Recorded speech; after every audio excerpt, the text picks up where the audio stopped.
Dewan Rakyat hari ini menyaksikan pembentangan Rang Undang-Undang Komunikasi dan Multimedia Kurungan Pindaan 2026 bagi bacaan kali kedua oleh Timbalan Menteri Komunikasi Tiony Ching. Cadangan pindaan itu bertujuan untuk memperkukuh kerangka perundangan sektor komunikasi dan multimedia, khususnya dalam menangani ancaman terhadap keselamatan negara serta memastikan ekosistem komunikasi digital kekal selamat dan berdaya tahan.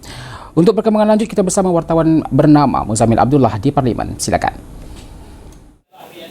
Terima kasih kepada rakan setugas di Bilik Berita Bernama TV. Baik, Rang Undang-Undang Komunikasi dan Multimedia Pindaan 2026 yang dibentangkan hari ini bertujuan memastikan kerangka pemberian perkhidmatan sejagat ataupun Universal Service Provision kekal relevan dalam mendepani cabaran yang semakin kompleks.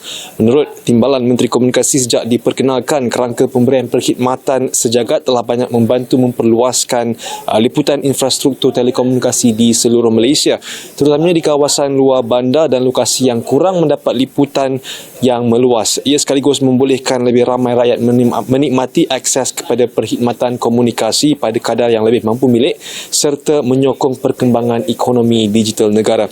Bagaimanapun, beliau berkata lanskap komunikasi hari ini jauh berbeza berbanding ketika Akta Komunikasi dan Multimedia 1998 digubal. Perkembangan pesat teknologi digital, peningkatan ancaman keselamatan cyber, ketegangan geopolitik serta kebergantungan negara terhadap rangkaian telekomunikasi memerlukan satu kerangka kawal selia yang lebih responsif dan bersesuaian dengan keperluan semasa. Justru pindaan ini memperkenalkan inisiatif pemberian perkhidmatan sejagat kebangsaan atau National Universal Service Provision Initiative. Melalui peruntukan baru itu, Menteri diberi kuasa mengarahkan SKMM untuk menyokong pelaksanaan inisiatif berkaitan komunikasi yang melibatkan kepentingan keselamatan negara.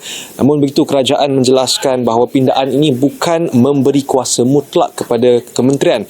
Sebaliknya, penentuan sama ada sesuatu perkara melibatkan keselamatan perlu diputuskan oleh Majlis Keselamatan Negara mengikut Akta Majlis Keselamatan Negara 2016 sebagai mekanisme semak dan imbang. Pada masa yang sama, kerajaan turut memberi jaminan bahawa pindaan ini tidak mewujudkan satu kerangka baru bagi pemberian perkhidmatan sejagat.